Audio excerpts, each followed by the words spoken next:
Ano ginagawa mo rito? Gusto ko sanang makita si Celine. Gusto ko siya makausap. Para ano? Magsinungaling ka na naman sa kanya? Para lokohin mo na naman siya? Hindi ko maintindihan yung sinasabi mo.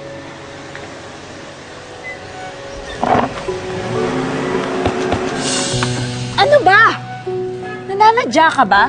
Eh, paano kung napuruhan mo yung binti niya? Sige! Sakyan mo pa, Vanessa!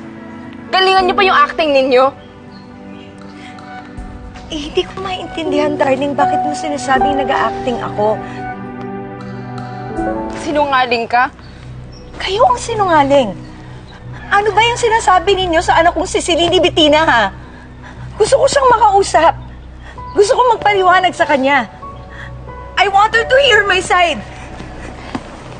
Josephine, hindi siya makikinig sa'yo. Kay Mami lang siya maniniwala. Siya yung nagsasabi ng totoo. Hindi ako naniniwala sa'yo, darling. Celine! Umalis ka na! Celine! Umalis ka na, sabi! Huwag mo siya itulak! Celine! Andito ako! Umalis ka na, Josephine! Ano ba? Bilang... Bitawan mo! Umalis ka na! Sinabi na lumayas ka eh! Oo, alis kami! Huwag mo siya itulak! Layas! Celine! Celine!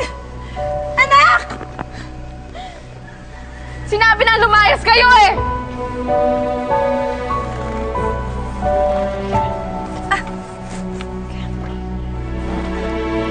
Huwag na kayong babalik dito.